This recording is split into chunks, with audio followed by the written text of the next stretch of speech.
It only took a split second for everything to change. One reach, one mistimed swipe, and suddenly Caitlin Clark was bent over at midcourt, both hands covering her face after a finger went straight into her eye. The reaction was immediate, instinctive, impossible to fake. The crowd saw it in real time, the replay made it even clearer, and for a moment, it felt like the entire arena was waiting for the obvious call to follow. But what came next didn't just confuse people, it flipped the entire energy of the game. Because instead of a clean, decisive response from the officials, there was hesitation, mixed signals, and then a ruling that made even less sense than the play itself. Clark didn't explode, she didn't swing or escalate the situation. She did what anyone would do in that exact moment. She created space, pushing away the player who had just made direct contact with her eye. It was controlled, brief, and clearly reactive. But seconds later, the whistle blew, and somehow she was the one being penalized too. A technical foul, just like that. The same level of punishment handed to both players, as if the sequence had been equal from both sides. You could feel the shift instantly. The crowd turned restless, the Indiana Fever bench shot to its feet, and the noise inside the building stopped sounding like a normal game atmosphere. It sounded like something had gone wrong. And that's when the moment stopped being about basketball. Because what people were reacting to wasn't just the eye poke or the push that followed, it was what that call represented. It felt like a breaking point, not a beginning, like something that had been building quietly beneath the surface had finally been dragged into the open. Every missed call, every overly physical play that had gone unchecked, every time the line had been crossed without consequence, it all seemed to rush into that one sequence. And for those watching closely, especially on the Indiana side, this didn't feel new at all. It felt familiar. That's the part that changes everything. Because this wasn't just one bad moment in isolation, it was the continuation of a pattern the Fever had already experienced, already questioned, and already remembered. By the time Clark stood there, blinking through the contact and processing the call, the situation was bigger than her reaction, bigger than the whistle, bigger than the quarter, or even the game itself. Something had already been decided, long before that play ever happened. And what unfolded next wasn't random, emotional, or out of control. It was calculated, it was deliberate, and it sent a message that didn't need words, a message that would ripple far beyond that night and force the entire league to pay attention. May 30th didn't look like a night that would carry weight beyond the final buzzer. It was just another regular season matchup on the schedule. Indiana Fever versus Connecticut Sun, two competitive teams trying to establish rhythm early in the season. On paper, it promised intensity, maybe even a physical edge, but nothing outside the normal boundaries of professional basketball. And at first, that's exactly how it played out. The pace was solid, the effort was there, and the contact felt like the kind players expect at this level. But slowly, almost quietly, something started to shift, not in one obvious moment, but in a series of small collisions and late contacts that didn't feel accidental. The kind of plays that make you pause for half a second longer than usual, wondering if the line between aggressive and reckless had just been crossed. That tension didn't explode right away. It built. Possession after possession, the physicality lingered a little too long. Arms stayed extended just a fraction of a second extra. Bodies hit the floor more often than they should have. And through it all, the whistle stayed mostly silent. That silence became its own message. It told players, intentionally or not, that they could keep pushing, that the edge of the game had moved. And once that line shifts, it rarely moves back on its own. At the center of it was Jacy Sheldon, whose involvement in multiple plays didn't just impact the flow, it started to redefine it. What looked like normal hustle at a glance began to feel different when you saw the results. The first real turning point came in a moment that didn't look dramatic until it was already too late. Sophie Cunningham got caught in a collision that was sudden, forceful, and impossible to ignore once she hit the floor and didn't immediately get back up. That detail mattered. Cunningham isn't the kind of player who stays down. She's built her reputation on absorbing contact and moving on like it never happened. So when she stayed there, the energy changed instantly. The Fever bench didn't erupt, it went quiet, the kind of silence that signals concern more than anger. Days later, the full reality of that moment became even clearer when the damage showed. Part of her front tooth gone. It wasn't just a hard play anymore. It was proof of how far things had escalated without being addressed. And before anyone could fully process that, it happened again. A loose ball situation, the kind that usually brings out maximum effort but still follows an unspoken awareness between players. This time, it involved Sydney Colson. As bodies moved toward the ball, Sheldon dove, but not around the space, through it, directly into Colson's leg. The bend was immediate and unnatural, the kind of moment that makes the entire arena react before they even understand why. Colson went down instantly, no hesitation, no attempt to shake it off. And once again, the officials had a clear view. Once again, there was no whistle, no stoppage that matched the severity of what everyone had just seen. Watching the replay only made it harder to justify. The positioning was clear, the contact unavoidable, and the outcome dangerous. Two separate incidents, two players hurt, the same opponent involved, and nothing that resembled real accountability in the moment. The scoreboard would later show a narrow 85-83 loss for Indiana, a result that mattered in standings and records. But inside that locker room, the score wasn't the part that stayed with them. What lingered was the feeling that the game had slipped beyond control and no one had stepped in to pull it back, that something preventable had been allowed to unfold not once, but twice. And that realization didn't fade when the night ended. It settled in, quietly but firmly. Because when a team walks away from a game like that, they don't just remember the outcome, they remember the details, the hits, the silence, the moments where something should have been called and wasn't. And even if nothing is said publicly, those moments don't disappear. They wait. And whether anyone realized it at the time or not, May 30th didn't end when the clock hit 0. It carried forward, building toward something that hadn't happened yet, but was already on its way. What followed May 30th wasn't loud. There were no dramatic headlines from the locker room, no players calling each other out in interviews, no viral sound bites demanding accountability. On the surface, everything looked controlled, professional, exactly how a team is supposed to respond after a tough loss. But inside that quiet, something very different was happening. The Indiana Fever didn't forget a single moment of that night. They didn't brush it off as just part of the game. They processed it, piece by piece, storing every detail in a way that didn't need to be spoken out loud. Because sometimes the strongest reactions aren't the ones you hear, they're the ones you feel building underneath. And at the center of that quiet shift was Caitlin Clark. She handled the aftermath exactly the way you'd expect from a franchise player. Her words were measured, careful, and gave nothing away. No complaints, no excuses, no public frustration aimed at officials or opponents. But if you watched closely, the message was still there, just not in what she said. It was in how she carried herself, the way she moved through the handshake line without lingering, the expression during post-game interviews, calm but distant, focused but not relaxed. It wasn't anger, it wasn't even visible frustration. It was something more controlled than that, something intentional. Because players like Clark don't need to react immediately. They don't need to make noise to prove a point. They absorb, they process, and most importantly, they remember. Every missed call, every hit that went unpunished, every moment where the game crossed a line and no one stepped in to correct it. Those details don't disappear, they stack. And once they stack high enough, they stop being random incidents and start forming a pattern that players recognize long before anyone else acknowledges it publicly. Inside that locker room, the tone wasn't about revenge. It wasn't emotional or reckless. It was focused. Conversations shifted toward adjustments, toward preparation, toward what needed to change the next time these teams saw each other. Because everyone in that room understood something simple. This matchup wasn't finished. The schedule guaranteed it.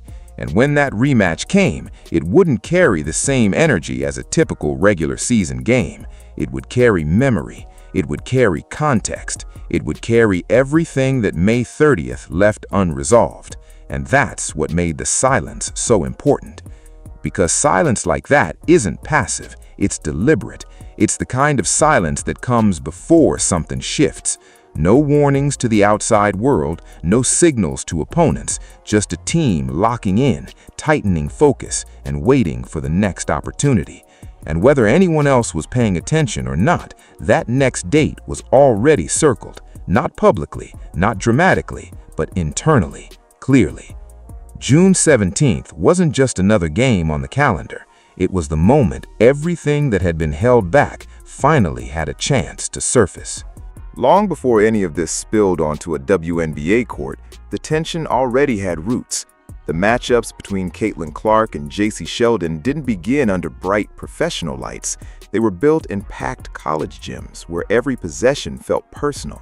Clark leading the Iowa Hawkeyes, Sheldon anchoring the Ohio State Buckeyes, both programs fighting for control of the Big Ten. These weren't occasional meetings. They saw each other over and over again, each game adding another layer to something that stopped feeling like a normal matchup and started feeling like a test of will. Sheldon's role in those battles was clear from the start. She didn't just defend Clark, she shadowed her. Every step up the floor, every cut, every screen, Sheldon was there, applying constant pressure that went beyond basic defense. It was physical, yes, but it was also mental. She bumped her on routes, crowded her space, stayed in her ear during dead balls. The goal wasn't just to slow Clark down statistically, it was to wear her down over time, to make every possession a little more exhausting than the last. And to a certain extent, it worked. Not because Clark broke, but because she had to fight through it every single time. But that's where the dynamic flipped. Because what Sheldon brought as pressure, Clark absorbed as fuel. The more physical the defense became, the sharper Clark seemed to respond. The more noise around her, the more locked in she got. Instead of backing off, she leaned into it. Instead of avoiding contact, she attacked through it. Every bump, every moment of tension, every attempt to disrupt her rhythm didn't discourage her. It added to something she carried forward. And over time, that turned their matchups into something different. Not just competitive, but charged. Not just about execution, but who could impose their style on the other. When both players made the jump to the WNBA, that history didn't reset. It followed them. Clark to the Indiana Fever, Jacy to the Connecticut Sun. Same conference, same repeated matchups, same underlying tension that had never really been resolved. If anything, the stakes only got higher. Faster pace, stronger athletes, bigger spotlight, but the core dynamic stayed exactly the same. Every time they shared the court, you could feel it almost immediately. The physical play picked up faster, the space between them disappeared quicker. The edge was always there, just waiting for the right moment to show itself. That's why May 30th wasn't random. Jacy didn't suddenly become more aggressive out of nowhere. She was playing the same way she always had against Clark, relentless, physical, right on that thin line between pressure and overreach. The difference was how far that line was allowed to stretch. With the officials letting more contact go, the intensity that used to stay just within control started pushing beyond it. And when that happens, history matters, because both players already knew how these moments tend to escalate. They had seen versions of it before, just not at this level and not with this much at stake. So when June 17th arrived, nothing about that matchup was neutral. Clark didn't need to guess how Sheldon would approach her. Sheldon didn't need to wonder how Clark would respond. Every movement, every defensive stance, every bit of contact carried years of familiarity behind it. And that's what made the situation so volatile. Because when a rivalry like that is already simmering, it doesn't take much to push it over the edge. All it takes is one moment, and both of them knew it was coming. By the time June 17th tipped off, the energy in the building didn't feel neutral anymore. It felt loaded. Clark came in sharp, fresh off a strong performance, moving with the kind of confidence that makes every possession feel deliberate. On the other side, Jacy Sheldon picked up right where their history said she would. Tight coverage, constant pressure, bodying up on screens, never giving Clark a clean look or a quiet second. For a while, it stayed just within the boundaries, Physical, intense, maybe a little chippy, but still controlled enough that the game could breathe. You could feel it building, though, possession by possession, like something was waiting for the right moment to tip everything over. That moment came in the third quarter, and it happened fast. Clark brought the ball up, reading the floor like she always does, and Sheldon stepped into her space to disrupt the play. It looked like a standard reach at first, a quick attempt to knock the ball loose, but the angle was wrong, and the contact landed where it shouldn't. A finger went straight into Clark's eye. Not a graze, not incidental contact, but direct and forceful enough that her head snapped back instantly. She grabbed her face without hesitation, blinking hard, trying to clear her vision as the play died in front of her. There was no ambiguity in the arena. Everyone saw it. The replay only made it more obvious. And that's where everything started to unravel. Clark reacted the way anyone would in that exact moment. She created space, pushing Sheldon away from her after taking contact to the eye. It wasn't aggressive in the way people try to twist these moments. It was instinct, immediate, human. But within seconds, the whistles came, and instead of a clear, decisive response that matched what had just happened, the situation got more complicated. Sheldon was assessed a flagrant foul for the eye contact, a call that at least acknowledged the severity of the play. But then came the part that shifted the entire tone of the game. Clark was also given a technical foul for her reaction. The arena didn't just react, it turned. Fans pointed toward the replay screens, the fever bench jumped to its feet, and the noise inside the building changed from excitement to disbelief almost instantly. Because the message behind that decision didn't sit right with anyone watching. It blurred the line between cause and response, between the player who took the contact and the player who reacted to it. In that moment, it felt like accountability had been split down the middle, even though the sequence itself hadn't been equal. And that's what made it the breaking point. Because for the Indiana Fever, this wasn't just about one play, it was everything from before, compressed into a single moment that was impossible to ignore. The missed calls from May 30th, the injuries that followed, the physicality that kept getting pushed further without consequence, all of it came rushing back the second that whistle blew. Clark stood there, still blinking through the contact, now dealing with both the aftermath of the play and the weight of a call that didn't reflect what had just happened. And somehow, even after all that, it still wasn't the end of it. Because what happened next didn't calm things down, it pushed them even further. The whistle from that sequence hadn't even settled when the game slipped further out of control.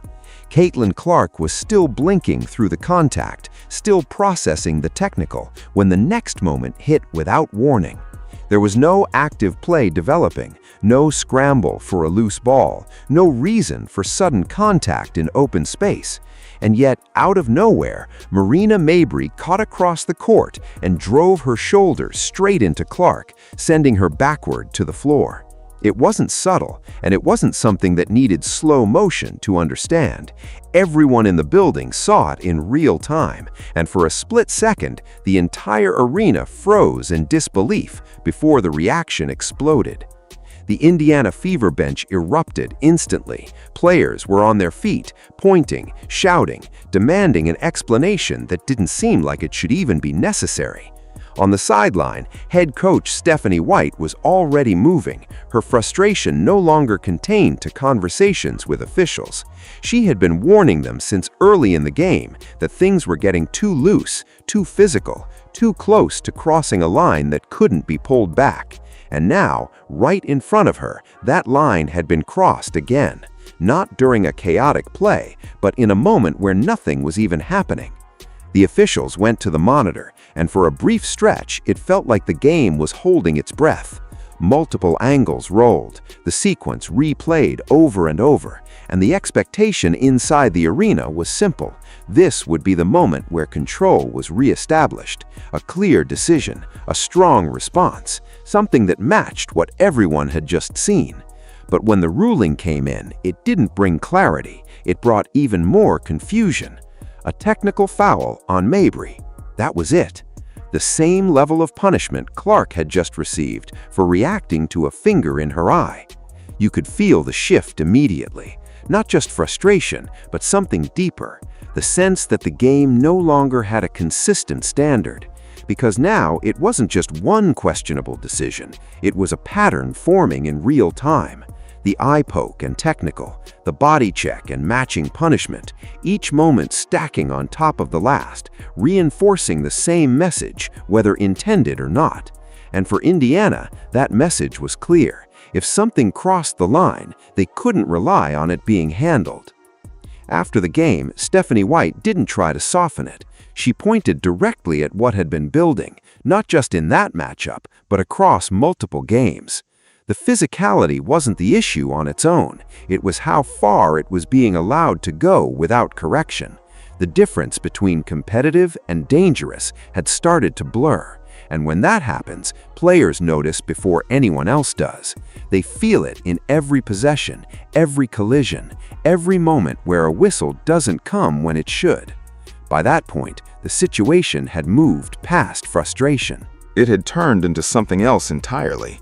Because when players stop believing the game will regulate itself, they start thinking about other ways to handle it. And as the tension kept climbing, as the calls kept missing the moment, it became obvious that this wasn't going to resolve on its own. Someone was going to step in, and it wasn't going to be the officials. By the time the game reached its final minute, the outcome itself was no longer in question.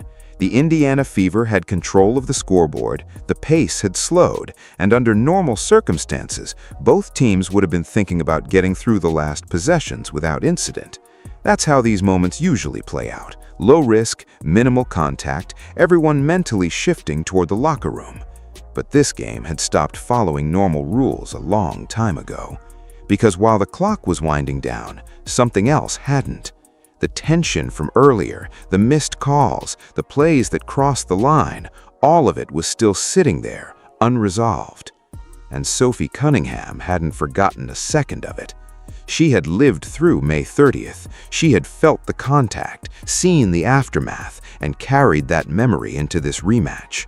She had watched from the bench as Caitlin Clark took a finger to the eye and then got penalized for reacting. She had seen Clark hit the floor again moments later after a play that didn't belong in the flow of the game. And she had watched the officials respond in ways that never quite matched what was happening on the court. By the time that final minute arrived, this wasn't about the score for her. It wasn't even about the game in the traditional sense. It was about everything that had been allowed to build without an answer. Then, the moment presented itself. Jacy Sheldon got the ball in transition, pushing forward on what looked like a routine fast break. No urgency, no real stakes attached to the play. Just another possession in a game that was already decided.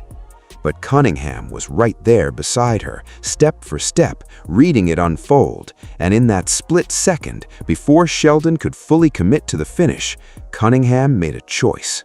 Not a reaction, not something rushed or out of control. A decision. She wrapped her arms around Sheldon mid-motion and brought her down hard. There was no confusion about it, no need for replay to understand what had just happened. It wasn't disguised as a play on the ball, and it wasn't softened by hesitation. It was direct, deliberate, and unmistakable in its intent. And what made it stand out even more was what Cunningham didn't do afterward. She didn't raise her hands in apology. She didn't try to explain it away. She stood there, composed, owning the moment exactly as it was. A message. The reaction inside the arena came almost instantly, and it wasn't what you typically hear after a hard foul. Instead of confusion or outrage, there was recognition. The crowd rose, voices building together into chants of Sophie, Sophie, echoing across the court in a way that made it clear they understood the context. To them, this wasn't random or reckless in the usual sense. It felt like a response to everything that had gone unanswered up to that point. The kind of moment that only happens when players feel like the game has crossed a line and no one else is stepping in to pull it back. Because there's an unspoken rule in sports. When things go too far and nothing changes, players eventually take control themselves. And that's exactly what this looked like. Not the first reaction, not even the second, but the final one left when every other option had already failed. The whistle came fast, but it didn't calm anything down. If anything, it triggered the exact opposite. As soon as Sophie Cunningham brought Jacy Sheldon to the floor, the court shifted from a closing sequence into full chaos. Players from both sides rushed in, voices raised, bodies closing distance in a way that had nothing to do with the next possession. What had been building all night finally spilled over in a matter of seconds. Teammates stepped between each other, arms extended, trying to keep things from escalating further, but the energy was already too far gone to fully contain. For a brief stretch, it didn't feel like a basketball game at all. It felt like something raw, something emotional, something that had been waiting for the right moment to break loose. The official stepped in quickly, but this time the decisions came with more weight. Cunningham was assessed a flagrant 2, an automatic ejection that ended her night immediately. Sheldon was also sent off, along with another player, as the aftermath continued to ripple through the court. 3 ejections in the final minute of a game that had already been decided. It was the kind of ending that guarantees attention, the kind that refuses to fade quietly once the buzzer sounds. And even as order was slowly restored and players were separated, you could tell the moment had already moved beyond the game itself. Because within minutes, it wasn't just happening in the arena. Clips of the foul began circulating almost instantly. Different angles, slowed-down replays, close-up reactions, all of it spreading across social media at a pace that's impossible to control once it starts. By the end of the night, millions had already seen it. By the next morning, it wasn't just a highlight, it was a full conversation. People weren't just reacting to what Cunningham did, they were debating what it meant. Was it crossing a line or responding to one that had already been crossed earlier? Was it unnecessary, or was it inevitable after everything that led up to it? The moment split opinions, but it grabbed everyone's attention. And then came the part no one expected. As the clips kept spreading, so did the reaction around Cunningham herself. Her name started trending. Her jersey reportedly sold out online within hours. Fans weren't just watching the play, they were connecting with what they believed it represented. Some even began pushing the idea that her impact in that moment deserved recognition beyond the box score, not because of stats, but because of what she embodied in that sequence. Meanwhile, others pushed back just as strongly, arguing that no context justifies that kind of play. The divide only made the moment bigger. Lost in all of it, almost unbelievably, was the actual game. Because while the internet debated and the clips replayed on a loop, the Indiana Fever had quietly dominated. Caitlin Clark controlled the tempo with confidence, delivering a strong all-around performance. The supporting cast stepped up, the execution stayed sharp, and the final score reflected a game that had been handled long before the chaos of the final minute. But that result, as important as it was, became secondary in the eyes of most people watching from the outside. Because the truth is, moments like that don't stay contained within a box score. They take on a life of their own. And this one was only getting bigger. When the noise finally settled and the clips stopped looping on every screen, what remained wasn't just a controversial moment or a heated finish. It was something much clearer. The Indiana Fever didn't just walk away with a win, they walked away with an identity. The scoreboard confirmed it, the standings reflected it, and their place in the Commissioner's Cup final made it official. But none of that fully captured what June 17th actually revealed about this team. Because through all the chaos, Caitlin Clark never lost control of the game itself. She absorbed the contact, the missed calls, the distractions, and still dictated the pace when it mattered. That's what made the night stand out. Not just the moments everyone argued about, but the way she stayed composed inside them, leading without forcing it, responding without unraveling. It wasn't loud, but it was undeniable. and it set the tone for everything around her. At the same time, Sophie Cunningham became something else entirely in that final minute, not defined by numbers, not measured by stats, but by a decision that instantly shifted how people viewed her. For some, it crossed a line. For others, it answered one. Either way, it made one thing impossible to ignore. This was a team that wasn't going to wait around for someone else to step in when things got out of control. Right or wrong, they were willing to respond. And that kind of mindset changes how opponents approach you moving forward. Because that's the real statement. Not the foul, not the ejections, not even the viral reaction that followed. It's the message underneath all of it, that this group is connected, aware of what's happening on the floor, and prepared to stand together when the game starts to shift in ways they don't accept. That they can handle the skill side, the execution, the pressure of big moments, but also the edge that comes with games that don't stay clean. And once a team shows that balance, it becomes something opponents have to think about long before the opening tip.